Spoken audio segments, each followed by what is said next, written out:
These are the comments on my Sneakers O'Toole video. So if you haven't seen the video, I highly recommend it. It's basically I used the trend of the whole Sneakers O'Toole cutaway gag, and I used that trend to make a video discussing cutaways in Family Guy, discuss how they're used in the story. It's actually a very serious video. Like I made the title and thumbnail is very funny where it's like, he's wrong. Sneakers O'Toole should take his sneakers off. And like, I discussed that in the video in the sense that Sneakers O'Toole should take his sneakers off because in the story of the episode, the cutaway is talking about something that happens in the episode that they are commenting on. And the cutaway directly ties into the story of the episode. So Sneakers O'Toole is the bad guy in the cutaway in the same sense that in the episode of Family Guy, there's a bunch of like religious fundamentalists that think that like Stewie's the devil or whatever. And those are the bad guys for being so stubborn and thinking that Stewie is the devil, that Sneakers O'Toole is the same kind of stubbornness. So that's why I said that Sneakers O'Toole should take his sneakers off, because he actually is in the wrong. But if you watch the cutaway without that context, you will think that Sneakers O'Toole is in the right. He'll come off as heroic. Apparently someone found the original script for the episode and Sneakers O'Toole was supposed to be a completely different cutaway. Really? What was it supposed to be? That's interesting. You're not slick. I know this is propaganda from the two business guys who want him to take those sneakers off. You got me. One of those men was my father. When I clicked on this video, I was fully prepared for it to be purely a joke, but you genuinely managed to analyze the 17-second Sneakers O'Toole cutaway. Kind of impressive, honestly. Yeah, I replied to this one. I said this was my exact intention when I made the video. I'm so glad that that read, like, because that is the point. Like, that is why I made this video, was that it's like a silly thing. It's like, oh, that's like a silly video. And you're going to be, you know, but then you get an actual like deep media analysis. That's like kind of the point. It was about a Japanese couple vacationing in China. That was the original Sneakers O'Toole cutaway. I guess it was like they were doing a kind of cultural element to like stubbornness. I'm sure whatever it was, Sneakers O'Toole is funnier. Probably would have just been a regular like Family Guy commenting on race joke. This video is so funny that it makes me want to merge without looking. A Family Guy cutaway reference on a Family Guy cutaway video. A lot of people replied to this with like the same joke. This thumbnail is going to become a generational reaction image. I've seen it thrown around a little bit. I haven't seen it as like a crazy reaction image. We'll see. We'll see. It is something that you could put in a lot of different contexts. You just put a different face over sneakers with he's wrong. It'll just could really apply to a lot of stuff. I think if Sneakers O'Toole ceases to exist if he takes his sneakers off, because he states that he's still Sneakers O'Toole afterwards. I think this person is saying that Sneakers O'Toole can't take his sneakers off because he ceases to be Sneakers O'Toole if he takes his sneakers off, because he states he's still Sneakers O'Toole afterwards. Well, you could just be you could just have a slightly different identity. If keeping your sneakers on is so bad for you, you know, what's more important, your name or your health? You know, wearing those sneakers all the time, it can't be good for you. Why'd you low-key hit that? They're talking about how I can hit the note. I was thinking it. I'm not taking my sneakers off. I am Sneakers O'Toole. Yeah. I did musical theater growing up, so it's kind of in my vocal range. The Sneakers O'Toole. And I sang it myself because I didn't want to put the actual music in the video because I thought that it would trigger copyright. So I just sang it out of necessity. And people are saying that I sang it really well. It actually means a lot. I think if my parents named me Sneakers, I would rebel and wear only socks with sandals. I think Sneakers is a nickname. I think he would have called himself Sneakers. He actually was the voice of Sneakers O'Toole. Who did voice Sneakers O'Toole? I knew it was Danny Smith. I should have said it beforehand. It would have seemed like I guessed it. Also the giant chicken. Same voice as the giant chicken. But duty Sneakers O'Toole. You can, yeah. Trying to... Some people actually did do like deep discussions. You know, it's a little disappointing because this is the top comments. As much as I do love that, like, you know, that they're showing their love and all that, I do notice that the top comments are not the comments that I was thinking of that I wanted to respond to. The deeper comments didn't really become the top comments. The top comments are like, he's Sneakers O'Toole. He's not taking his sneakers off. It's like, yeah, it's like funny, you know, like and all that. But like, I think that there are, you know, deeper comments that it would have been nicer if like the top comments were like the ones that were the bigger discussions. I guess there was the person who said you managed to turn it into a bigger video. I thought that was nice. Sneakers O'Toole is Family Guy's counterpart to The Simpsons' steamed hams. I don't really see it. Like, just because they're both memes.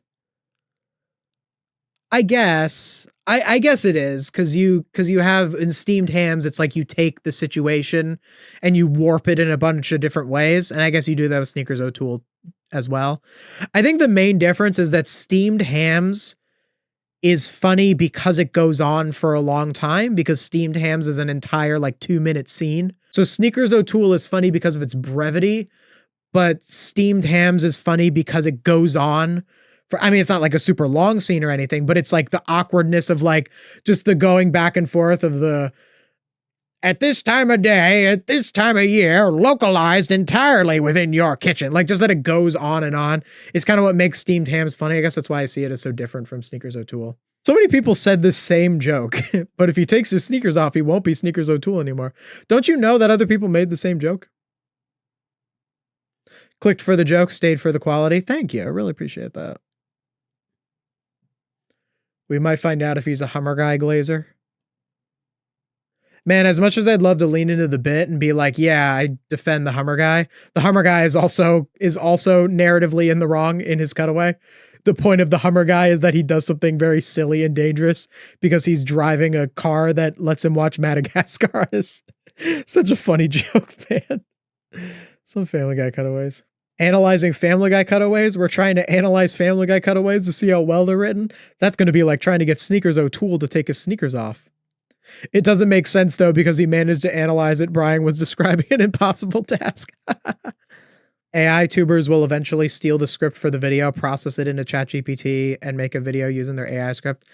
Would a video like this get stolen by an AI channel? Maybe portions of it would. AI channels don't really operate like that.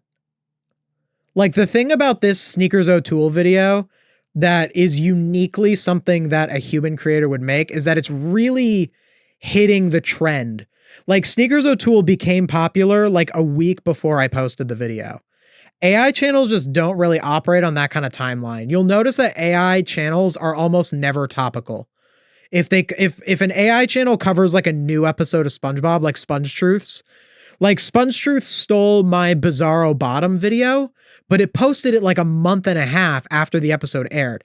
I posted my Bizarro Bottom video the day after that episode aired. But then Sponge Truths goes and takes their video and they post it like a month and a half later. One, because it needs to have the data to steal it from other creators. That video blatantly stole from mine. But also, these AI channels have editors that are human editors, and they have videos in the pipeline for a while. So a lot of these times, these AI channels try to keep their videos not topical. They want their videos to be as broad as possible that they could be posted at any time. So if they are talking about a new episode, like a modern SpongeBob episode or a modern Family Guy episode, they do sometimes, but like they're usually like a couple months out rather than like the day after. So I don't feel like this video is likely to get scraped by an AI channel. I'd be pretty surprised if it did. All right, here we go. Here's one of the central arguments against my video. Brian only said that trying to find religious tolerance in Texas was like trying to get Sneakers O'Toole to take his sneakers off. He didn't say that Sneakers O'Toole was in the wrong. This is their argument. This reply says, you need to actually map out the metaphor. In this situation, the suits are the ones asking for religious tolerance. Sneakers, therefore, represents religious intolerance. You can see then Brian did say that Sneakers was in the wrong. Yeah, so I think that this is a good point, but I do think that this person is correct. My argument that Sneakers O'Toole is in the wrong is that the Family Guy cut, like this is only correct if you don't look at the cutaway as connected to the story. But the cutaway is connected to the story. The purpose of the writers including the cutaway is to show you what crazy stubbornness looks like. So in that sense, Sneakers O'Toole is in the wrong because narratively, that is what the show is trying to communicate. The show clearly communicates that the religious intolerance that led to the problems that the Griffins face in the episode is wrong. The episode is clearly making that statement. There is no argument to the contrary. So by comparing Sneakers O'Toole to that main theme, Sneakers O'Toole is absolutely in the wrong. In fact, the only reason that Brian does not say that Sneakers O'Toole is in the wrong, the only reason Brian doesn't say that is because he doesn't have to. It would be clunky writing for Brian to then do that. If Brian went, oh, and Sneakers O'Toole was in the wrong. Like, think of how bad that would sound. Like, the scene wouldn't really flow correctly if Brian said that. But it doesn't have to because the show can rely on you understanding that that's what Brian means. So I agree with this person and I disagree with this person. Good point, though. I mean, it's a good contribution to the discussion. An AI video that stole this would make a video like the Sneakers O'Toole stoicism theory. Dude, I hate to say it, but like, I hope that happens. Like, I hate AI channels, but like, I want them to steal from me because then I can make content about it at least, you know? Like, I think the problem is that the cutaway doesn't accurately portray Sneakers as in the wrong. Sure, the show tells you he is, but it doesn't show that. I think that what you're talking about is a symptom of the fact that the writers themselves don't really think through their writing very much. Like the Family Guy writers at this era in season 5, they were good writers. They're good comedy writers. They're good at being funny, but they were weak on story even back then. Even in this episode that had a decent story. But the reason that we're even having this discussion, you're correct. The Sneakers O'Toole cutaway as presented, Sneakers feels like a righteous character. He feels like he's in the right. When you watch the cutaway out of context, you root for Sneakers. And the reason for that is that the writers, they actually just weren't thinking about it that much. The writers saw Sneakers O'Toole, they made the cutaway, and they went, this is the most funny moment that we can do, and they just rolled with that. They didn't fully think through how it works with the story. Now, the debate here is that bad writing? Is that good writing? Would I, as a writer, be like, no, we can't do Sneakers O'Toole exactly as written because he's too sympathetic and Brian's supposed to be coming up with the character who's in the wrong. Would I, as a writer, instead replace the cutaway with the mule cutaway where he says that Kevin Bacon wasn't in Footloose and then not have that cutaway happen later? And if so, am I making the worst decision for the audience? Would the audience get more enjoyment out of Sneakers O'Toole because Sneakers O'Toole is funnier? And beyond all of that, is there a way for those things to coexist? Are these things actually at odds? Is Sneakers O'Toole actually a situation where one has to sacrifice story for the sake of comedy? Or the position that I like to take is good comedy and good story always hand in hand? Or are there times where they contradict each other?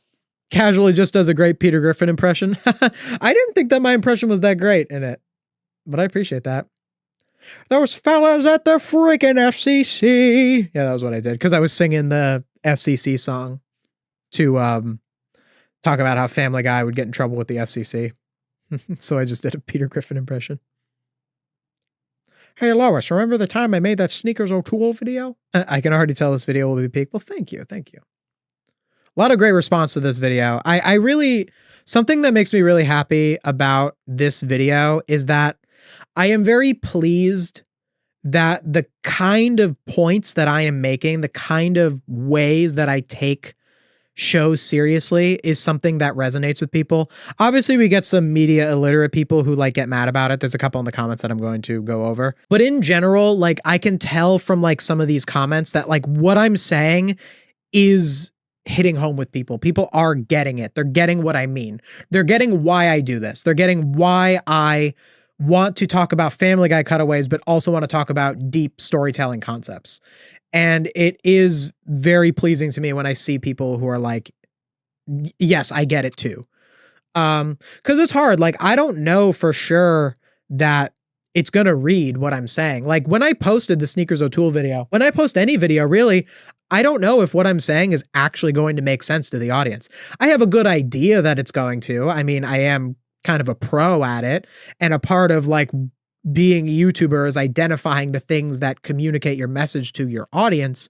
And I just like seeing that it is working, that people are getting what I mean, that I'm having a positive impact on media literacy. That does really mean a lot to me. This is in response to, I said that, so the Sneakers O'Toole cutaway and a different cutaway, which is the stubborn as a mule cutaway.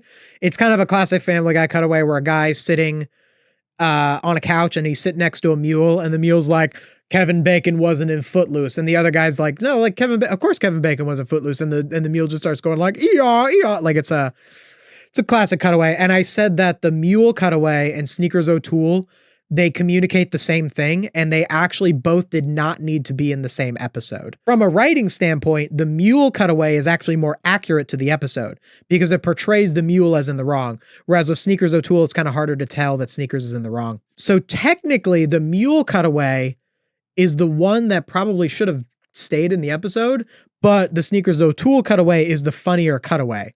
So it's hard to say. Perhaps the Sneakers O'Toole cutaway should have been used in a different episode, in a different context, where someone being stubborn in their beliefs is a good thing. And the mule cutaway should have stayed in this episode about the religious intolerance because that's more correct to that.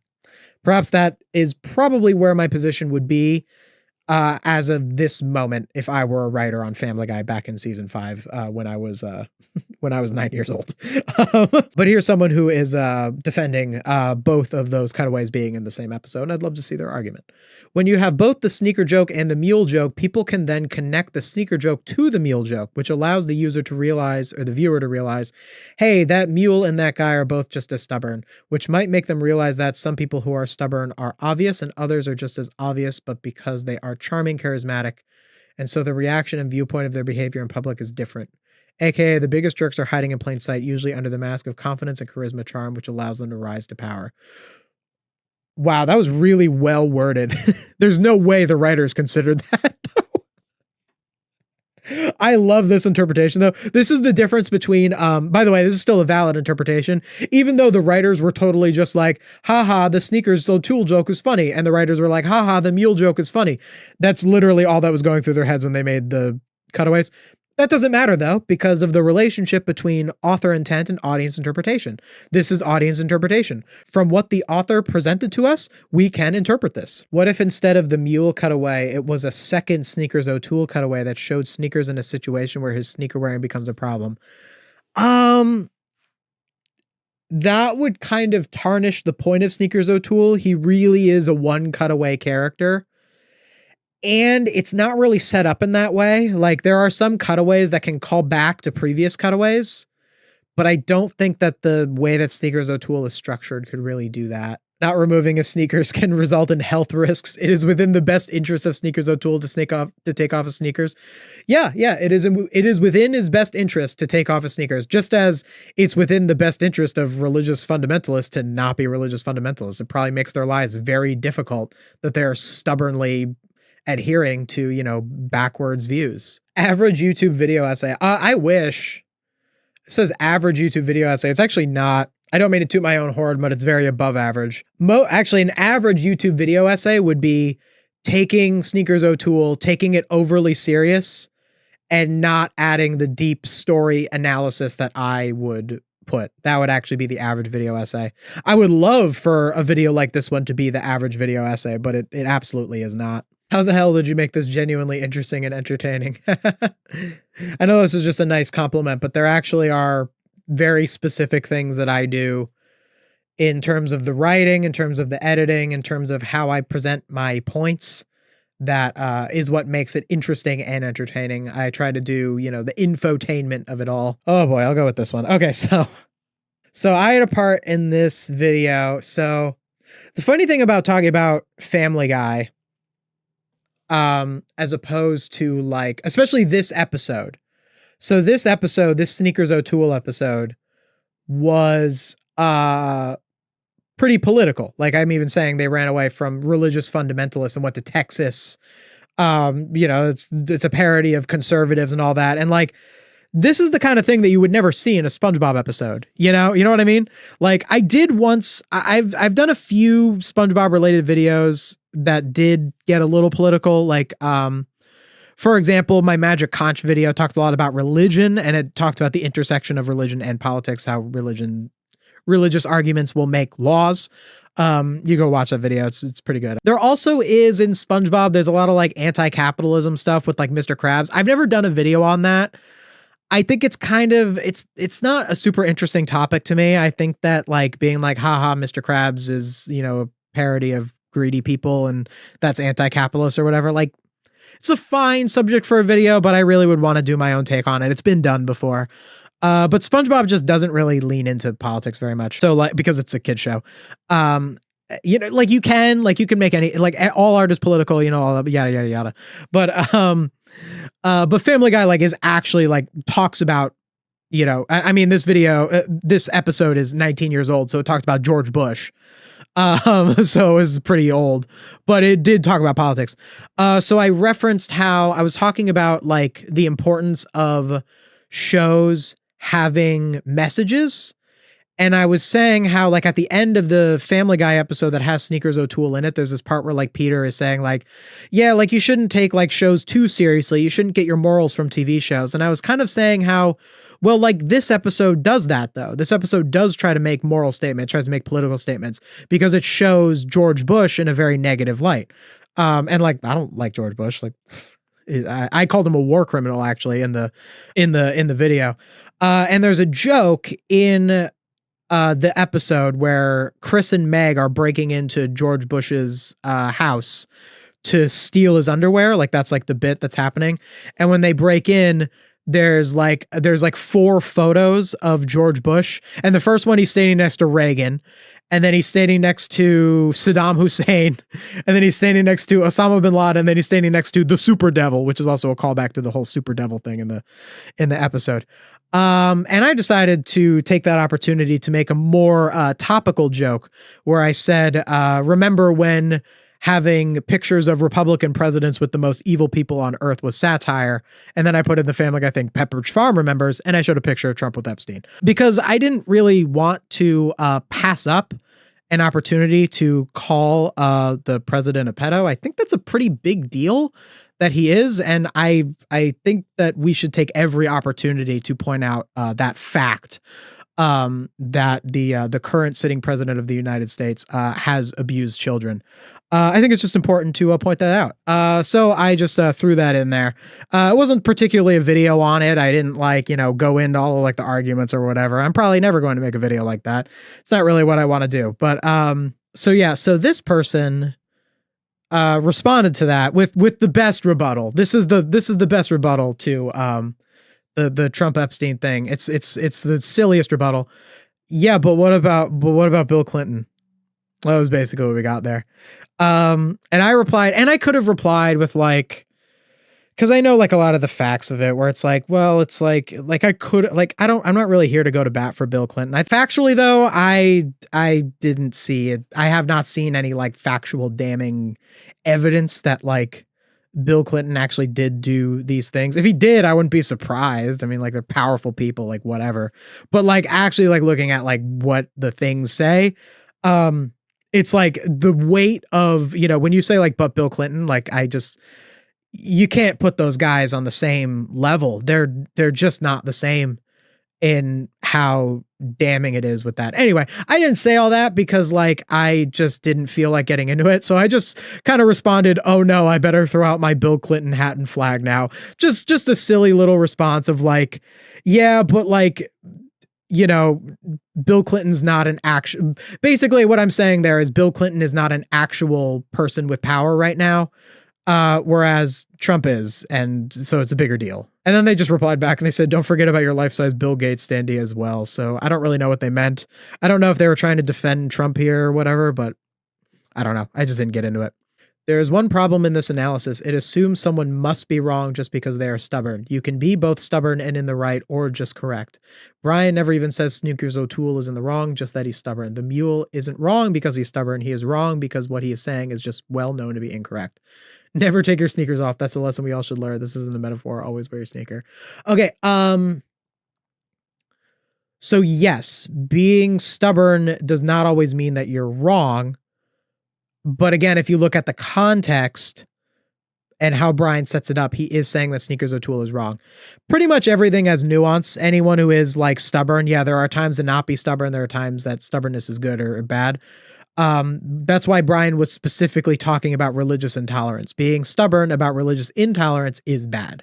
And also, as I did demonstrate, like Sneakers O'Toole, if you do take the cutaway literally, which you kind of don't have to because it is very cartoonish, whereas the mule cutaway, other than the fact that he's a mule, the mule cutaway is literal because it's a literal conversation that two people could have. A person could claim that Kevin Bacon was not in Footloose and be wrong about it. There really isn't a person who would reasonably be like, I'm not taking my sneakers off. Doesn't really exist. So yeah, I think that level of nuance is already implied. Like, I think if you look at what I had said in the video, like they're saying the one problem with this analysis is that it assumes someone must be wrong just because they are stubborn. I never claim that. And I'm very stubborn on a lot of things. The things that I'm stubborn on are positions that I hold very strongly that I'm well researched on.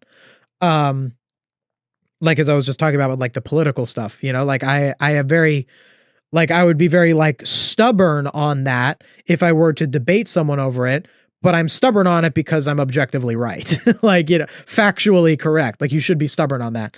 So no, I don't assume that someone is wrong just because they are stubborn. The stubbornness was not the thing that I was critiquing. It's the reason in which someone is stubborn. Just what I need is someone explaining an animated series from TV because I can't think for myself and need your interpretation or I draw a blank. Okay, I know this is being sarcastic, but it's not clear enough what they're trying to say for me to really get the sarcasm. I think that what they're saying is, this is anti-intellectual, right? Like, this is saying, we don't need people to make videos about media because people should just think for themselves. Is that the point that this person is trying to make? Because honestly, this is a pretty bad example for that, because this is pretty high level analysis. I feel like most people who watch this episode, most people who watch the episode wouldn't immediately know all of this stuff that I'm saying. And by the way, that's okay. There's nothing wrong with that. If you watch a Family Guy episode and you know how long it took me a while to write this video and put out all of my thoughts. The reason for people like me who make videos like this is so that people can absorb and understand these points without having to get the degree and write it out themselves. That's the service that I am providing. That's why this is my job. So it's my job to look at the deep stuff. And you watching my videos and understanding this deep stuff because of my videos, it doesn't mean that you can't think for yourself. You absolutely can. It just means that you're not someone who dedicated their life to being a professional writer. And that's fine. Not most people aren't professional writers. If you're someone who has a different passion in life, if you're someone who does something else with your life, then you should watch my videos and then you can learn all of the same stuff without having to actually deeply research it. Very anti-intellectual comments. One like. With this popularity, Sneakers O'Toole should show up in a cutaway gag in the newer current seasons. I could not disagree more. Sneakers O'Toole was great. He was funny, and he does not need to return. He never has returned, by the way. It's literally a one cutaway character. He does not need to come back. Family Guy doesn't really do that, though. SpongeBob would do that. If Sneakers O'Toole was a SpongeBob character, Sneakers O'Toole would be like a main character in SpongeBob and also Camp Coral. Like, Sneakers O'Toole would be in like every other episode, like Nosferatu. This is so Matt Pack coded and I love it. Is it? I mean, I'll take the compliment. I guess. Matt Pat was more like looking for theories within the show's universe. I guess in film theory, he kind of did talk a little bit about like some writing philosophy. I haven't seen him in a while. I haven't seen a film theory video in a while. The Mario Kart music playing in the background is so peak. Oh, I love that someone noticed this. Yeah, I used in the background of the background music is from Mario Kart World, and it's a lot of the big band tracks from Mario Kart World, and it's the same musical style as Family Guy, so it works perfectly with Family Guy videos. Like when I do SpongeBob videos, there were SpongeBob video games, so I just use the SpongeBob video game music in my SpongeBob videos. But when I cover like Family Guy, it's a little harder because I mean Family Guy did have a video game, but it's like it doesn't have the same kind of music, so I have to like find something else. I have that problem when I cover Avatar too. Avatar videos, I haven't done an Avatar video in a long time, but I'm gonna start doing more Avatar videos. I usually use like Zelda music in an Avatar video. It cannot quite possibly be that serious. It most certainly is. It was never this serious. With the broken heart. Why do people not want to take things seriously? I don't know why it bothers people when people take things seriously. People don't like when people care about stuff. There's a couple reasons that I feel like people get mad when I like overanalyze stuff. I think one part of it is that they feel like they can't analyze stuff in the same way. So they get mad when they see other people do it. Like it's a jealousy thing. Or sometimes when you like take things seriously, it means that you need to feel. And it also means that you have to confront things about yourself. Like I say this a lot with like media about how like, a lot of people will say like, oh, well, like a superhero movie is just like two guys punching each other or whatever. Like it ain't that deep. When like, no, like actually like the arts are usually a way of challenging power. It's a way of showing positive perspectives. And these are all things that are anti-conservative, to bring it back into politics. So I think a lot of conservatives want things to not be taken seriously. A conservative still likes Star Wars because Star Wars is a good movie, but a conservative doesn't want to watch Star Wars and think about how Star Wars is anti-war or anti, power structures. Like there are things that Star Wars criticizes that a conservative would be in favor of. So they want to look at Star Wars as, oh, it's just the fun lightsaber pew pew movie. Not to say that this person is a right winger. I don't know anything about them, but that's kind of what I think of like, it's never this serious, or I don't want to take this seriously. Oh, this is important. Someone said, I feel the need to correct one thing in this video. The Julia Louis-Dreyfus cutaway isn't commenting on low effort movies. It's meant to be a sitcom. Notice in the cutaway, you hear a member of the studio audience coughing, calling attention to that they aren't laughing. Yeah, I actually made a mistake in this video, and this is the only person who noticed it. I was talking about a gag in the episode. So the very beginning of this episode begins with a TV gag. Like a lot of Family Guy episodes start like this, where they're just like watching TV and it goes, we now return to, and then it does a bit, and the bit usually has nothing to do with the episode. So I was using this as an example because this is actually the first gag of the episode. And I was using this as an example of a time where Family Guy doesn't tie its cutaway or a TV gag, if a TV gag even is a cutaway, into its story. And I was talking about how this was, the joke is, we now return to Julia Louis-Dreyfus, and now it's just getting sad, and it's like some silly thing where she's like, I'm married to an elephant. And it's just, and I said it was a joke on low effort movies, because I actually was not familiar enough with Julia Louis-Dreyfus's career post Seinfeld that I just assumed from this joke that she went and did a bunch of bad movies afterwards, but it actually was referring to bad sitcoms. So that was the correction. So correction on my video, I totally got it wrong. I thought that this was talking about movies, and the guy's totally right. I even put the clip in this video where there was a cough in the studio audience, like it's supposed to clearly be talking about a sitcom. And I just thought that it was still talking about a movie, but it just had the cough to be like, just to show that it wasn't funny. But that joke actually makes a lot more sense knowing that it's about bad sitcoms. What the hell do mules do to you? Oh yeah, I called mules ugly. I said that a reason that we will side against the mule and side with Sneakers O'Toole is that Sneakers O'Toole has a very likable character design, whereas the mule is a mule, and I said that a mule is an ugly animal. And a bunch of people were mad that I called mules ugly, including my fiance. When she was editing the video, she sent me a picture of a mule at like a cute angle, and she's like, how dare you call this ugly? As I was as I was working on the video and she was doing the edits. We were doing edits at the same time, and she sent me a picture of that. She was mad that I called mules ugly. So it's kind of funny that people in the comments are defending it. Not sure if it was mentioned, but something I found funny about this at first is I just assumed Sneakers O'Toole was an established character because usually referenced by name characters are, so it was funny to find out he was just made for this. Yeah, I actually almost was going to mention that. I realized that I didn't realize that on my own. I saw it on r/top character tropes where they said that the reason one of the reasons that Sneakers O'Toole is funny is that Brian references Sneakers O'Toole the same way that they would reference a celebrity, but Sneakers O'Toole is made up. So it's a subversion of the usual cutaway formula where they're referencing a celebrity, but instead they're referencing a made up character. And the main reason that I didn't mention that in the video is because I basically would just be repeating something I read on top character tropes. It wouldn't have been my own observation. So that's why it didn't end up in the video. It also wasn't relevant to my main thesis. Oh, I literally said that in the reply. I forgot I replied and actually said that. His teacher's prob gives him 100 in his essays. Yeah. I actually had a 4.0 my last year of college. I got very good grades when I was a writing major. I didn't really get so many good grades in high school and like science and trig and stuff. Actually, I did all right in trig. Not that I wasn't good at it. I just was more focused on more like English stuff and like theater and stuff. Once I actually buckled down and did it, I was fine. A live internet theory. I saw a couple comments that said this, a live internet theory. So what I'm trying to do, I know. I really like that sentiment, a live internet theory, that I'm kind of the antithesis of like AI channels.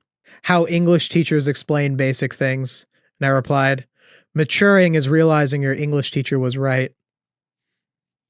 Something I've been saying a lot. Maturing, because people will be like, my English teacher wants us to overanalyze Catcher in the Rye or whatever. And then you grow up and you're like, oh, yeah, they were right. So that's one of my quotes. Maturing is realizing your English teacher was right.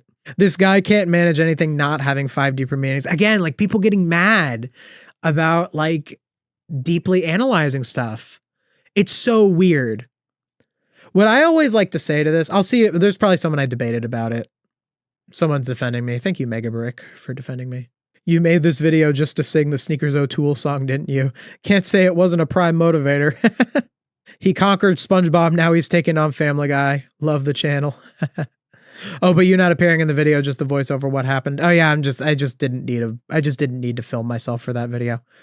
I still film myself in most videos. But yeah, a great thing about this Sneakers O'Toole video, and the fact that it's like one of my most popular videos recently, is that it's going to allow me to cover Family Guy, and by extension, just being able to cover one show that's not SpongeBob. It means that I'm not going to get railroaded into being a SpongeBob channel, which was always the plan. I basically accepted being a SpongeBob channel for like 6 months to grow, and I'm still going to cover a lot of SpongeBob, don't worry. But I can't cover SpongeBob forever because I will run out of topics. And also there's some stuff that I can't really talk about in SpongeBob. Like I said about how like Family Guy goes a little bit more into certain political topics. Like SpongeBob just doesn't have that. So like talking about like Family Guy or talking about like movies that come out, Mario Galaxy movie. I might do a video. I'm considering doing a video on the Animal Farm animated movie. I don't know. Let me know if you'd want to see that. Seems like a tough one. I checked out the book, so I'm going to read the book and see if I want to do a video on the animated movie. Okay. This was a good one. Okay, so this is a person who is similar to the people who got mad about me talking about deeper meanings, but they were a lot more polite and a lot better at actually like communicating their point. They still didn't have an argument because there is no argument for what they are arguing for. There just isn't an argument for it. So of course they don't have an argument, but I will give this person credit that they at least seemed to care about what they were talking about. Like it wasn't just a knee jerk, like trying to be so deep. Like this person was a little better with it.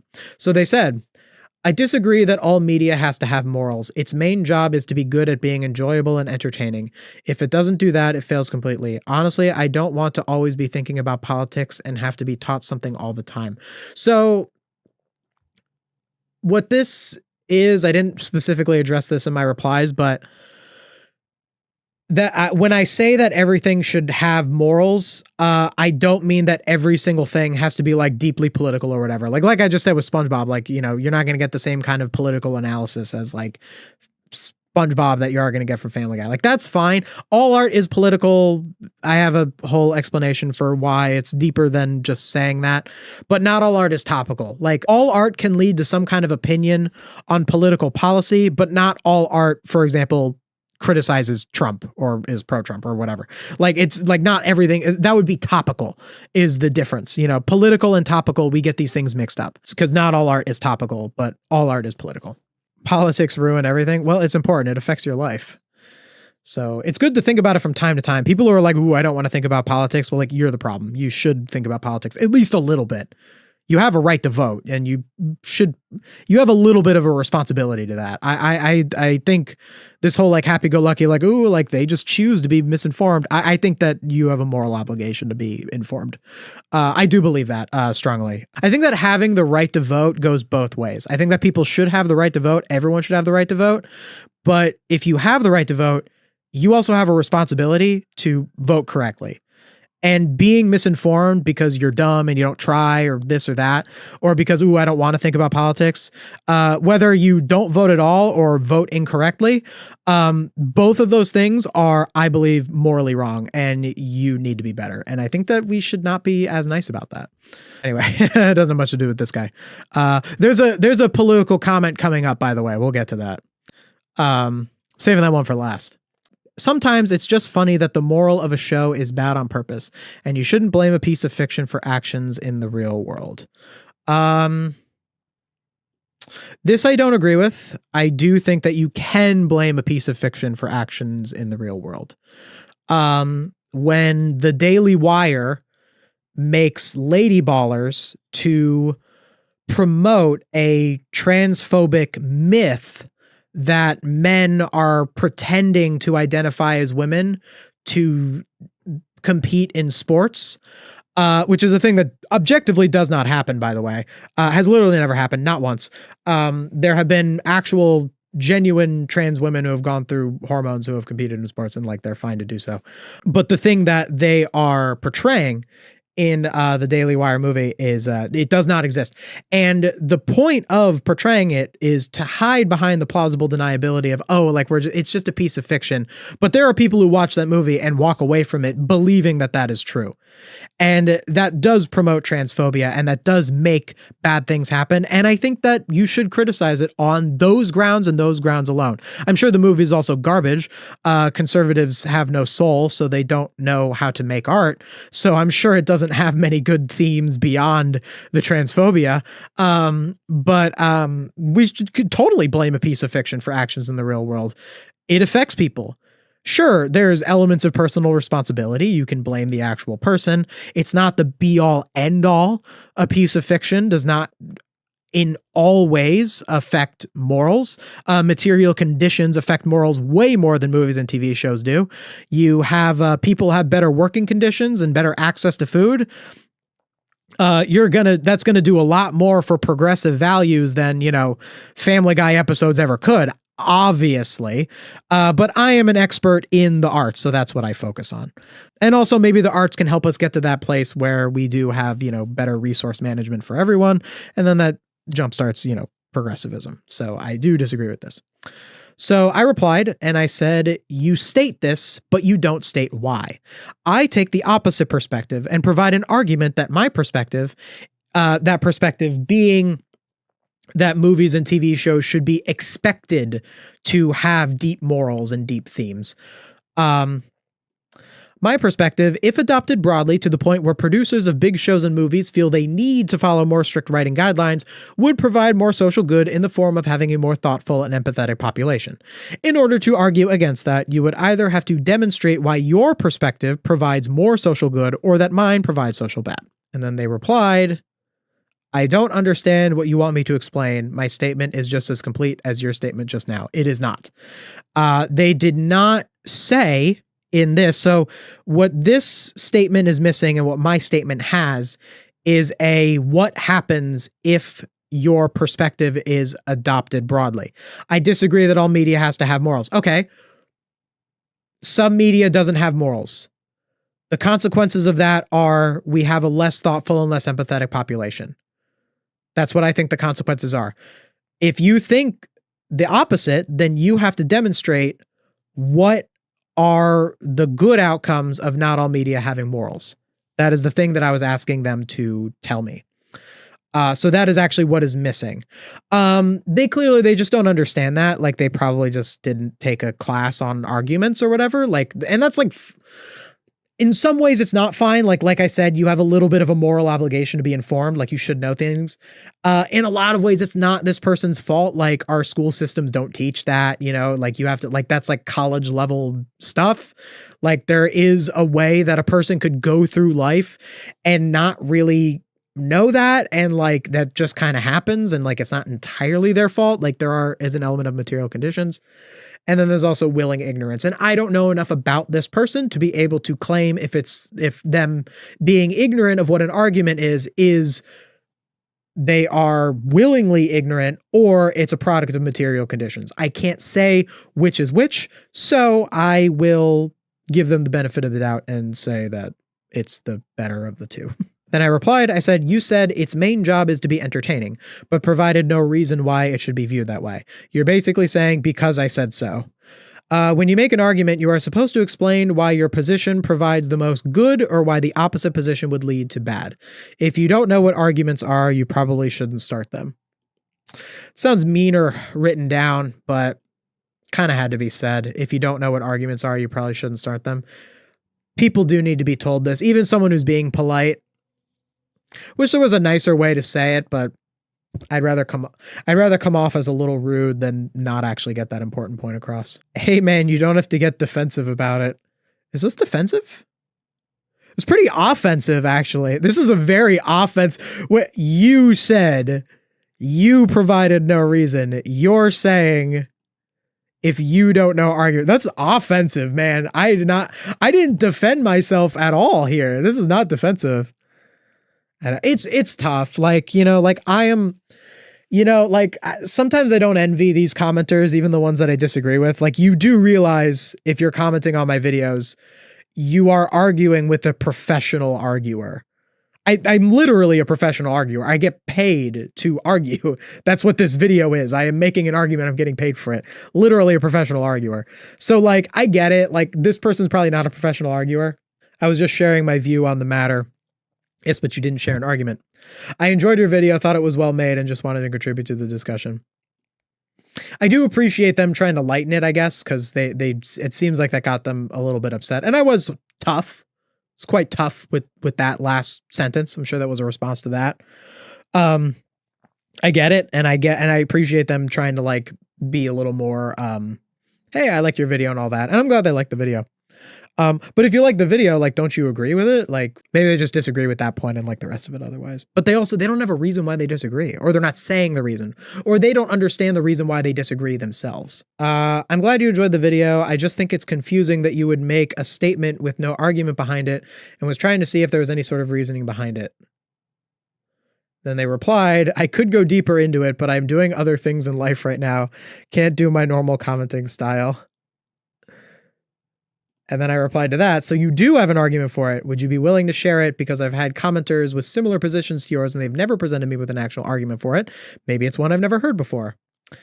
And they replied, yes, but not this week. I'm in college and I am a dual major, one of which being TV film. Things are getting rather hectic for me. Oh, so a TV film major. Oh, so they better learn these things because it's pretty important. And then I said, gotcha. Hopefully I'll catch your response. Best of luck with your studies. I want to leave out something nice. This was 5 days ago. Maybe they'll reply. I don't know, but not this week. College can be difficult. I don't want to say that they're specifically trying to duck out, that they don't actually have an argument and this is their way of obfuscating it. They didn't have to respond at all. They could have literally not responded. I don't know. We'll see. We'll see. Too bad they didn't respond by now. I would have been able to do an update. Oh, look at this loser. Calling George Bush a war criminal, LMAO. Imagine defending George Bush in 2026. What are you doing with your life? And I just replied, the scores of dead civilians because of him and many others around him, of course, would be inclined to agree with me. Yes, yeah, exactly. Just hit him. Just hit him with that. You know, I'm like really not sure. I actually thought about doing today a stream that specifically talked about my relationship to politics. I'm going to talk a little bit about it here. I'll probably do a dedicated stream about it. I'm actually very conflicted about how much I should discuss politics on this channel, especially considering the time period in which this channel exists. Like, if I was making this channel in 2022, I probably wouldn't really talk about politics at all. I wouldn't even really think about politics because 2022 was the Biden era. But like, it's weird to be anything with any sort of social platform and not have, if you're not saying something, it usually means you're hiding something if you're not talking about it in this time. So I don't live in the US, so this is flying over my head. How I envy you. Well, there are plenty of people who don't live in the US who are being affected by this stuff. For example, people in Iran. I am personally an incredibly political person. You might not actually know that from my videos. Maybe you do. Maybe you do, but I mean I am I'm a very highly informed leftist in my personal life. Like really much so. In a way that would probably surprise you, considering I mostly talk about the arts and cartoons and stuff. But I am incredibly informed on pretty much every current contemporary mainstream political issue. I would say what I understand the most is social politics, racism, homophobia, transphobia. Those are a lot of big things for me. I'm very in tune with problems with capitalism and wealth redistribution, all these sorts of things that are important. I would say that the thing that I understand the least well is foreign policy, wars and, all that sort of stuff. Not to say that I don't have opinions on those things and that I'm not on a certain side of those things. And I just said I'm a leftist, so you know what sides I'm on. I live in Brazil. Things here are also not good in general. Yeah, probably not. I still have I'm kind of privileged. I didn't get affected by a lot of to point out my privilege to sound like a real leftist. Check my privilege. The worst thing that Trump did to me personally is, besides just halting progress, I would like, universal health care. I would like better infrastructure, and all that sort of stuff, besides halting progress. But the worst thing that he personally did to me is he got rid of the Biden Save plan, which was the plan that I was using to pay back my student loans. So that hit me. So that's the way that he personally affected me. And that's bad. That's an awful thing to do to a person. It's going to cost me a bunch of money, but also we shouldn't have student loans in the first place. College should be free, all that sort of stuff. And he is actively halting the progress that would get us to universal college, to universal healthcare, which is also bad. But that's the worst thing he did to me. I'm not affected by ICE or the food stamps getting taken away or the ACA or all the monstrous stuff. I don't live in Iran. I don't even drive that much. So the gas prices aren't even hitting me because I work from home.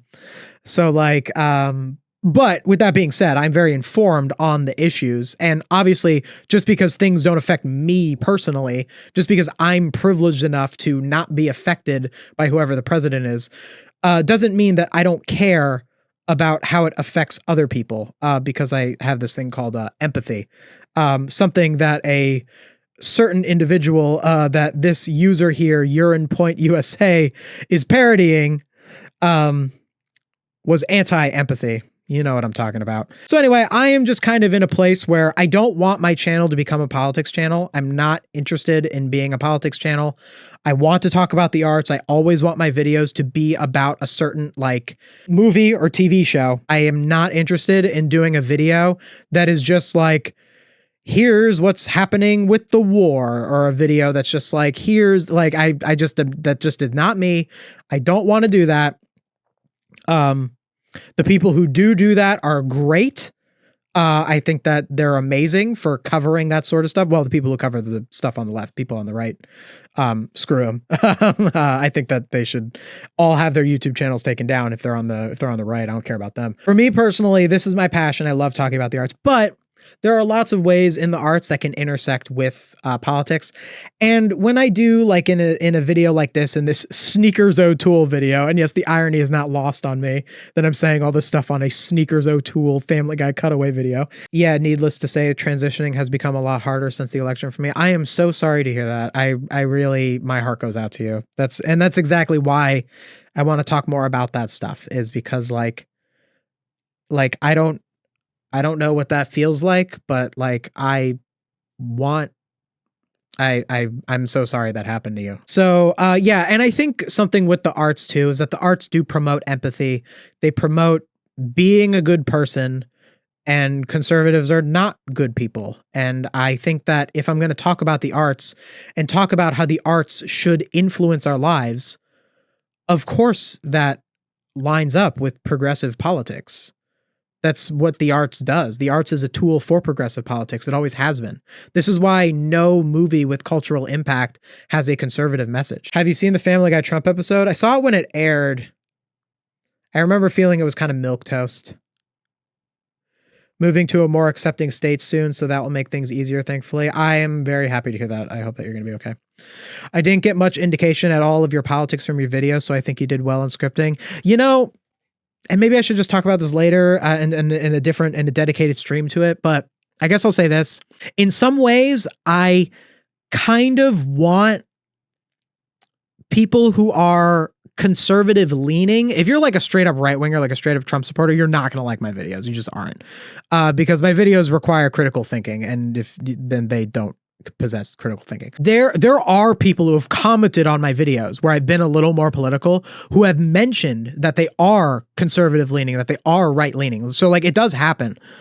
So the reason that I wouldn't be explicitly political in literally every video is it might be good for me to make a video. Like I've done videos where I say like, I think that the arts are a tool for people to promote positive perspectives.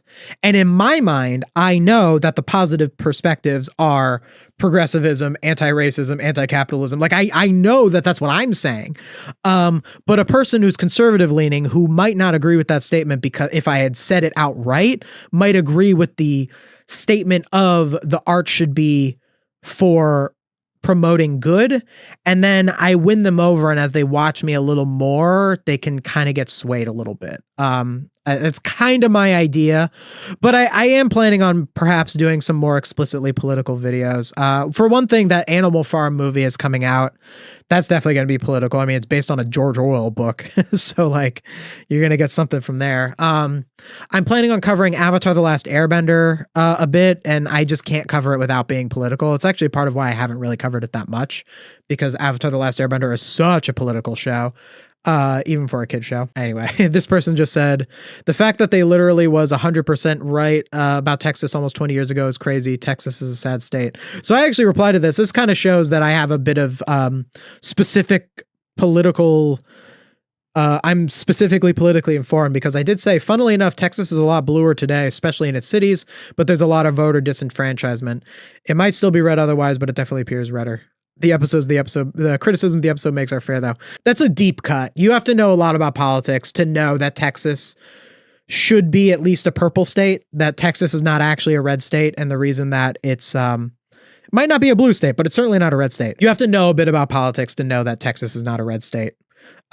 It's a red state because of cheating, because of voter disenfranchisement, as I said. Okay, so this person said, I can't believe this dude unironically admitted that he believes that if your TV show makes fun of conservatives, it is good, and if it doesn't make fun of conservatives, it is bad. So that's not what I said. I do think it's good to make fun of conservatives. I do think that's good, but there are plenty of pieces of media that I like that don't explicitly make fun of conservatives. I did say that this particular episode was good because it made fun of conservatives, but I don't know where they're getting this other part from it. Anyway, you literally admit that you believe the purpose of media is to tell your audience what morals they should have. Do I believe that? Not exactly. It's complicated. Like, media should push positive perspectives and good morals. I don't know if it's specifically, I think what it is that good media should challenge you to think. And it's not so much that the media is going to tell you what to think. It's just that when it comes to like morality, there are things that are objectively correct in terms of morality. And when I say objectively correct, I mean in terms of if you agree on what social good is, the most social good for everyone, the most people being happy. Obviously, that can be very vague and very hard to understand. But if you agree on a general principle of what social good is, there are objective things that lead to more social good as opposed to other things. And yeah, you should hold the beliefs that lead to the most social good. That's not exactly me like telling you exactly what to believe. It's more so me presenting a story to you and you then taking that story and considering it and finding yourself getting to that perspective that makes the world better. That is the good faith description of media to tell your audience what morals they have. This person is taking what is a very nuanced description of how I think media should be that I just said, and they are reducing it to you're telling people what to do, or, you know, to make it sound bad. And if a TV show promotes morals you disagree with, you should stop them. Not necessarily stop them. So I didn't really get into this in the video. I didn't think it was super necessary, but I guess it's like kind of a freedom of speech thing. Like, I do think that there should be laws against misinformation. I don't think that like Fox News should be allowed to like lie about like immigrant crime or like climate change when like those things are objectively false. By the way, there are very reasonable laws that can do that. Like, that's not as scary as it sounds of like, ooh, the arbiters of truth, the ministry of truth. It's a whole thing. I'm not going to get into it now. What this person is afraid of that they think I'm saying, I'm not saying. Like I mentioned earlier, like the Daily Wire movies, like Lady Ballers. In a vacuum, I don't think that dealing with like Daily Wire movies or like Pure Flix movies, like God's Not Dead or whatever, like I think that these movies are harmful, but I don't think that the way that we should deal with those movies is to like make them illegal. I would like it if movies like that were never made or would not be made, but I would like it better if the reason that those movies aren't made is because the public has moved on. The public will not respond to those movies, so creators are not inclined to make those movies. It's a social deterrent, not a legal one. You're the reason modern media sucks ass. Me specifically? Already? Really? So modern media was good before I started my channel. Interesting. The things that are bad about modern media is the stuff that I point out, dude. Of course, I know what they actually mean. They don't like modern media because it has diversity. That's what they're actually saying here, by the way. And I know this because they kind of say as much later in the argument. But I would know that even if they never replied, because that's what that means. When a person who is conservative says, I don't like modern movies, they're not talking about the quality of the movies. They're talking about that movies have diversity and they don't like people with that color skin, or they don't like people who kiss people that are the same gender as them. That's the only thing that they don't like. That is the only problem with modern media in their eyes. And the actual issues with modern media that we all see when we see movies gives them cover to say, yeah, movies are terrible now. And it's like, yeah, I think movies are bad. And they go, because of diversity. And then like, that's what we go. So that's what this person actually means. So I responded and I said, yes, this is because conservative values are evil and must be destroyed in order for civilization to survive. Yeah, I believe that strongly. End conservatism. I think that's a good thing. It's probably not going to happen within our lifetime, but it will, eventually we will end conservatism or the human race will die. Either way, I'll be correct. The arts have historically always been a tool to fight against conservatism and authoritarianism. Notice that I said conservatism and authoritarianism. This comes up later. I separated those two things because not all authoritarianism is conservatism and not all conservatism is authoritarianism, although they can go hand in hand quite a lot. This is why movies and TV shows seem to always have left-leaning messages. It's because right-leaning messages do not resonate with people. The only movies and TV shows with right-wing messages are straight up propaganda like those god-awful Daily Wire movies, and guess what? They suck, because the point of the arts is to express oneself and shine a light on the good in the world, and conservatives hate expression and hate good.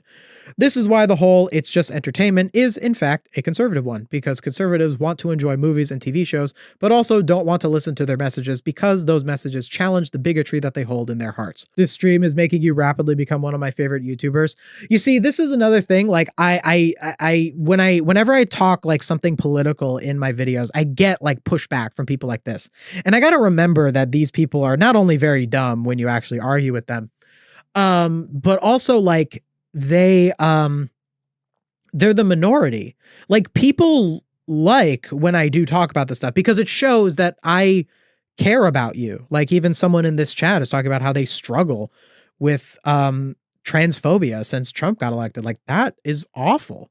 And I think that someone who is struggling with that, I'm glad that they have a creator that they can go and watch, that they know cares about them, cares about what happened to them. If I tried to be apolitical and never talked about the existence of a certain kind of people, because that would be political to acknowledge that certain kinds of people exist, then certain people might not feel as welcome on my channel. Instead, if I lean into that, the people who do care about that stuff are going to end up liking me more. So as much as I don't want to say, oh, I want to talk about this stuff because it's a good business decision, I want to talk about it because I think it's right, and I want to use my very large platform to fight against fascism, because I am living through a time of fascism, and I like the idea of people thinking, hey, Jackson Finelli, who lived through this time, he said no. He was against this. He was not on that side. Something I noticed actually is the very first thing that I ever said that was political in my videos is I called a SpongeBob joke transphobic in my leg video. And I think about that whenever I see someone comment on my videos who has a trans flag in their profile picture, which happens often, by the way. I very often see people commenting on my videos with trans flags in their profile pictures. And that makes me happy. Like, I don't know if specifically that person is a fan of my channel because they saw that video and felt accepted because of it. Maybe that's the truth for some of them, but I like that. I like when I see that. That makes me happy. Oh, so then they did this annoying thing. Okay, so I gave them this reply, and then they decided to reply 3 different freaking times. And I was like, what the heck is this? Like, why am I playing a whack-a-mole with your conservative arguments? This actually made me think that they're a bot, or maybe not a bot, but like a paid op, like they're like a Russian like person whose job it is to sit and like stoke like right-wing beliefs on the internet. Like, that's like a thing that's a thing that actually exists, by the way. Do you know that like half of the right-wing accounts on Twitter or X are like from India? Like, they don't actually believe any of this. They just say it because they get money. I don't know if it's half. I don't know the actual statistic. I don't want to do misinformation. I said I was against misinformation. Look it up yourself. So they reply 3 times. So whatever. And by the way, I replied to all 3. I did not flinch. I was going to just reply to one. I'm like, whatever. So let's go with each one. Let's just go with each one. Come on. We're having fun here. This is enjoyable. All right. Why did bro randomly mention the Bible? Actually, it was relevant. It was relevant to the argument they were making. It was a very bad argument, but it was relevant. I'll get to it. All right, I'll start with the first one. Bro thinks the classic hero's journey is progressive. And I just replied, yes, the hero's journey is about overcoming a negative perspective. Positive perspectives are progressive ones. Easy done. Also, the hero's journey does not necessarily have to be progressive. It is true. You could make a story where the hero's journey is they become more conservative, but a good hero's journey is progressive. Like, it's just not going to resonate with the audience. Hero's journey is, maybe I should be racist. It's not really going to resonate with the mass audience. But that could be technically a hero's journey. Hey, genius. Oh, well, thank you. Thank you for the compliment. Is the Bible progressive? It is media, after all, and one of the most popular medias of all time. And you just said all good media is progressive. I thought conservatives believed that the Bible was real. Do they think that it's media? Because I think you're kind of saying that it's a work of fiction. Kind of being heretical here. I don't know if they're religious. Because wouldn't it be, if it's a true story, then it's not. I mean, I guess if you believe that Jesus was a real person and really did all this stuff. I mean, I guess people who aren't religious do believe that Jesus is a real person, like historically. But like, I guess like if you believe that all of the things that Jesus said in the Bible were true, then I guess there's the parables. So the parables would be works of fiction, even if you believe that Jesus was real, because Jesus was telling a story. So maybe that's what they're referring to. Um, and one of the most popular medias of all time. Okay, it is the most popular media of all time. You can claim that, by the way. You don't have to be one of.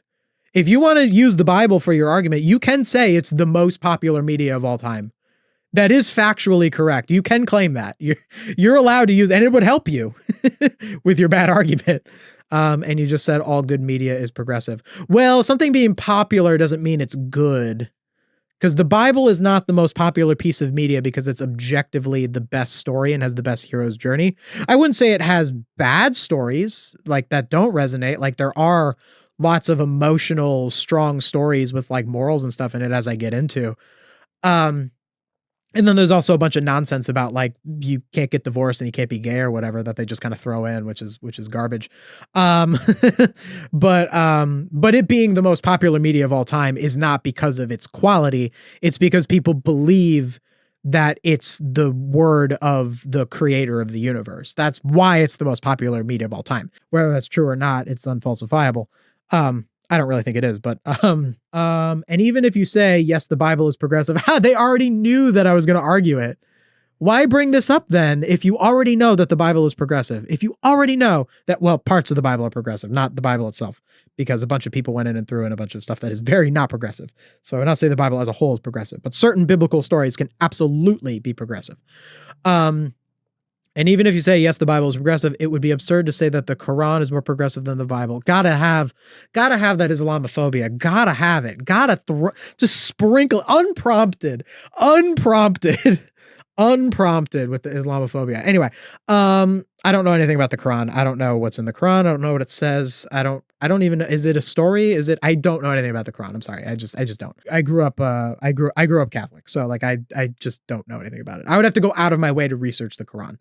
Whereas I know a lot of stuff about the Bible through just like cultural osmosis. Yes, the stories of the Bible are progressive. Then there's a bunch of unrelated crap next to them that aren't stories that say don't be gay and don't get divorced. This is true, by the way. Like if you see like I've read the New Testament, I haven't read the Old Testament, but like when you see like if you have like a story in the New Testament, so like let's say there's a story and there's a parable in the New Testament that I think even us woke people can agree with, which is about charity. And the story is that Jesus says that there's a beggar, and a rich man gives the beggar 100 coins, and a poor woman gives the beggar 1 coin. But the woman is, I'd love to know the wording because it's actually worded very well. The woman is more favored in the eyes of the Lord because she gave all that she had, whereas the rich man gave only like some. Do you see how this moral is presented in a story? Let's compare this to when Jesus says not to get divorced. He literally just says it. He just says if a man divorces his wife, he shouldn't do that. He doesn't present an argument. He just says it very matter-of-factly. And he says it in the middle of, I don't want to get completely wrong here, but I'm pretty sure it's like in the middle of a speech about like the poor or whatever. Like it comes out of nowhere, him talking about divorce. It's like it comes out of nowhere, but like it literally just says don't get divorced. It's not said like there's not like a parable that's like about like a woman who like wants to get divorced and she doesn't get divorced. And the lesson of the story is that she should stay with the guy always. You know why that's not a parable? Because it wouldn't be a very good parable, because you could poke a bunch of holes in it immediately. If there's a parable where Jesus was like, yeah, and there was a woman and she made up with her husband, one of the people in the crowds could be like, Rabbi, please, can you answer this question? What if like the guy was like super abusive or whatever? And Jesus would be like, I didn't think of that. Guess I'm wrong. And then they'd like amend the Bible or whatever. You know, like it just doesn't work, but like it works when you say it as a matter of fact thing. So I don't know if this is a hard and fast rule for every little thing in the Bible, but like you actually can look at it and be like, this is a like the things that are like actual morals that you should take in the Bible are usually in the form of like actual stories that mean something. Whereas like when it's the really regressive stuff, the anti-gay, the like anti-woman, the pro-slavery stuff, it's like basically just like stating it as a matter of fact. The positive lessons of biblical stories are what draw people in. And then once that power is gotten hold of, those in power use it to enforce arbitrary power structures. True. True. As a kid, you learn the Bible stories, they move you. They're very strong. They're very strongly worded, as I was just saying about the like in the eyes of the Lord in this. They really pull you in emotionally. And then once someone has that power over you, they can get you to do anything or believe anything. And then for the Quran, I just said I don't know anything about the Quran. I just don't know what. How's that? Let's go to their next one. Their next reply to the same thing, because they did that. So just in branches of replies, because they're throwing them all at me because they're probably a Russian bot. About the gay people, I see people disagreeing on it, but the biggest point I think about is that when God never mentions same-sex marriage as opposed to different. Yeah, I mean, like I don't believe in God, so like I don't, you know, so I don't like to really say the argument of like, oh, like if you look at the Bible, like it actually was a mistranslation, because that's saying like God was real and actually made the Bible happen. And like, I guess like that can help some people. Like if they like believe in the Bible, if you're like, okay, if you believe in this book, like at least if you interpret it in a certain way, it doesn't have to be homophobic. Like that is a victory, sure, for progressive values. But like literally, like they could have just written it to be completely homophobic in like a very blatant way, because I don't think God's real. And I think that I think it's just a story that someone made up. Personally, my God is very cool with me being gay. I'm sure if God is real, he doesn't have a problem with gay people. Why would he create them in the first place? And why would no? Here's the actual argument for why any objective God would not hate gay people. There actually is an objective argument for it. If there was something wrong with being gay, then there would actually be a negative consequence to it, and there isn't one. So so you have to actually like if a God doesn't like a thing, then that thing has to be bad. It has to cause harm. Thou shalt not kill. All right, killing people is bad. It reduces, again, what I was saying earlier, social good. Social good is quite important in this. In agreeing on what social good is. And I think it's pretty well agreed on that killing people is not social good. So thou shalt not kill, social good. There just is no argument. So like if there's just no argument against it. So a God wouldn't be against it is kind of the point of it. So yes, I agree. If there is any God, they are very cool with you being gay and they love you just the way that you are. So their next thing was, also, you're just blatantly lying. Conservatives never wanted to just enjoy media. It's a pretty common conservative argument, right? I feel like that's a lot where that comes from. Like, oh, like Star Wars should just be fun or whatever. I feel like that's a conservative thing. Not every conservative does think that, by the way. Like I personally know conservatives that do like to look at media deeper. The conservatives used to constantly talk about sexual degeneracy in media. It seems today that all you see is violence and unironically Lois Griffin. The liberals and the moderates wanted to enjoy media. Then the progressive got in power and said, no, all media must portray a progressive message or else it's bad media. And if you don't want to engage in the progressive message and just want to enjoy the story, you're evil and stupid. True. I do think this, unironically. Yeah. I like how this is saying that there like used to be a different standard, because actually media has always been progressive. So I don't know what you're talking about where it's like the progressives got in power and like made media progressive. I'm sorry, were the progressives in power during Shakespeare's time, during the Greek plays, when like when those were progressive? Like it doesn't make any sense. I also have I have kind of an idea of what they're referring to with the conservatives used to talk about sexual degeneracy. I think they're referring to like that, like I Love Lucy was like about a straight couple, that like sitcoms in the 50s were just about like a nuclear family. I think that's what they're referring to, because I have no idea what this means otherwise. Like, By the way, they are talking about this is a dog whistle. I point this out that this is a dog whistle for people in the LGBTQ plus community. That's what this means when they say this. It's a very hurtful thing to say, but that is the dog whistle.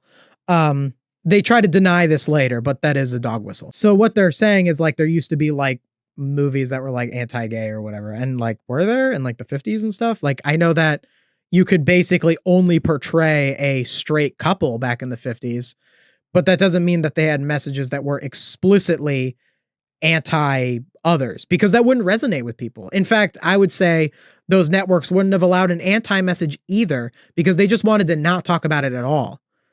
Because they knew that if they did talk about it, an anti message would not resonate with people. It would just come off as mean spirited. And obviously, they didn't want a positive message on it either. So, what do?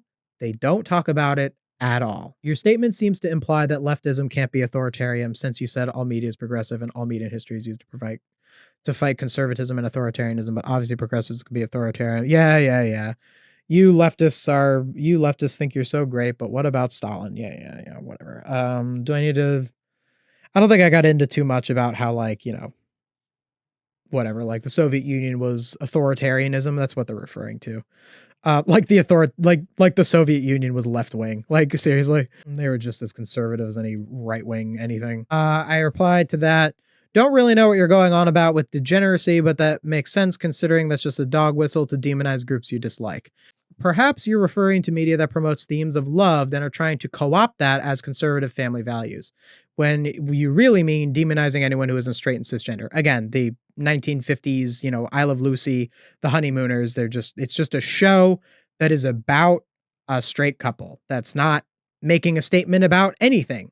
It's just that is the subject of the show. Straight people exist, and back then there were shows about them and only about them. The fact that shows were only about them was a problem, but the fact that there were shows about a straight couple is not a problem, because there are lots of straight couples. So of course there would be TV shows about them. It would be relatable to lots of people. In reality, themes of promoting love and family are progressive. After all, we're the ones who want universal healthcare, free childcare, universal education, anti-racism, and wealth redistribution, which are all things that promote raising proper families. Yeah, like I think that like the idea that conservatives are pro-family is like asinine to me, when like there is literally like the most prominent leftist right now is Mamdani, and his like whole thing is like, hey, you should be able to like raise a kid. Authoritarianism can be left-wing, absolutely. That's why I said conservatism and authoritarianism, because they can be distinct things. 1984 is primarily criticism of Stalinist authoritarianism. Again, Stalin wasn't really a leftist, like, come on. But like it works in with it. Like I do like to point out that I'm not a tanky, like that I'm not like some like, Soviet Union defender, because I'm not. Though 1984 can also parallel right-wing authoritarians like Hitler and Trump as well, so in a lot of ways, they ain't so different. And then they replied like a million times to that. If you can arbitrarily define your beliefs as positive, then it would literally be impossible to argue with you. So it's not arbitrary. It's based off of the most amount of social good, which is a pretty objective thing. It's like, it's as objective as saying someone being happy is good. Like, sure, if you're like, you could be like, well, I think someone being happy is bad. And then it's like, okay, I don't really know where to go from there. But like, if we like agree that like being happy is good, the amount of human happiness, we want to have the most amount of human happiness. I am arguing from the stance of what objectively, promotes the most human happiness, the most social good, as I call it. So that is what I am defining my beliefs as positive, and that is very not arbitrary. Then it would literally be impossible to argue with you. But you're doing the same thing. You think your beliefs are positive. You're just wrong and I'm right. Like it's the like I don't know what this nothing statement means. You see how like something with like conservatives too is they want things to be like meaningless. It helps them get away with stuff. If you define things, if you define the social good as this, then it's really hard to get away with social bad. You can't just say there are good stories and there are bad stories and the good ones are progressive and the bad ones are conservative. Sure I can. I'll say it right now. There are good stories and there are bad stories, and the good ones are progressive and the bad ones are conservative. See, I just said it. And it's also factually true.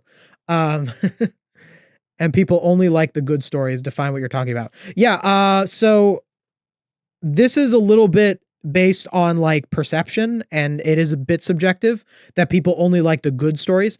It's about cultural impact. If you look at the cultural impact of stories, the stories that have cultural impact all are progressive. There is not a story with actual cultural impact where the message of the story is like hate gay people. There just isn't one. It just doesn't exist.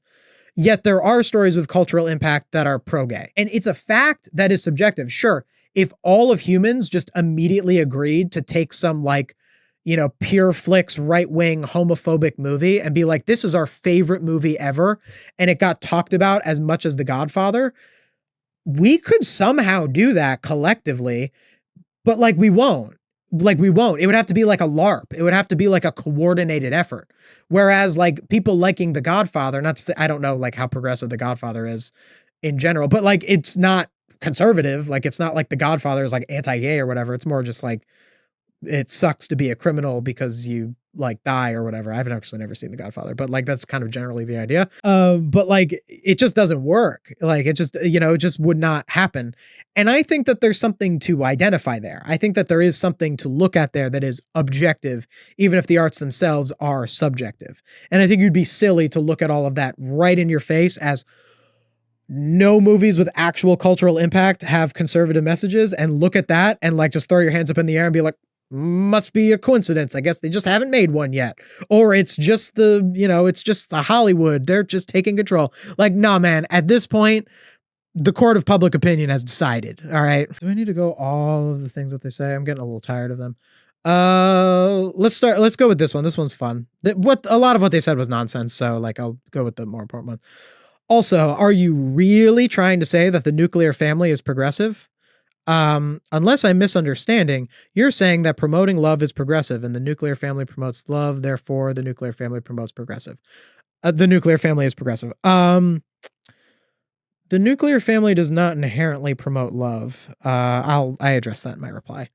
Even though by every other metric that every other person uses, the nuclear family is conservative. I'll address that again in the reply. I guess if I'm being fair, if you were literally just defining everything good as progressive and everything bad as conservative, then by definition, good media can't be conservative because you defined it that way.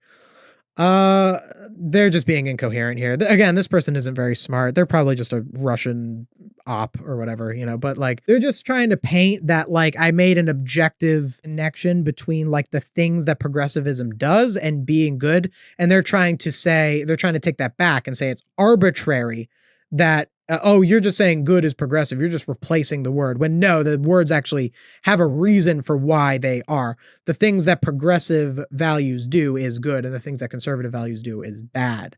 That's why they're bad. It's not arbitrary. It's not because I defined it that way.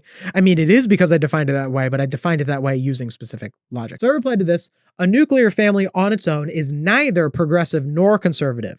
The social obligation to have a nuclear family is conservative, while the freedom to choose to have a nuclear family or not is progressive. When conservatives talk about the nuclear family, when they say, we need to bring back the nuclear family, they're not saying bring back people doing the nuclear family.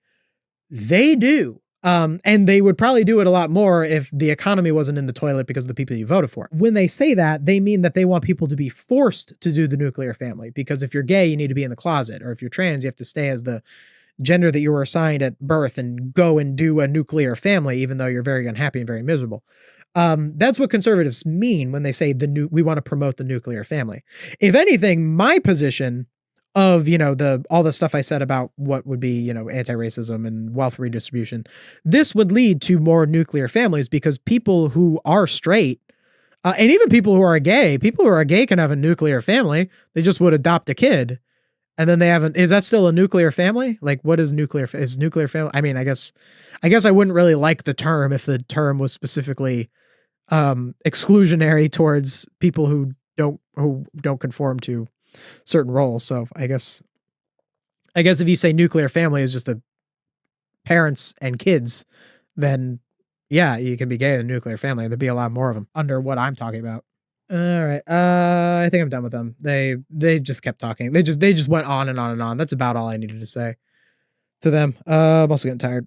Okay, that is all I have to say about that. Whew.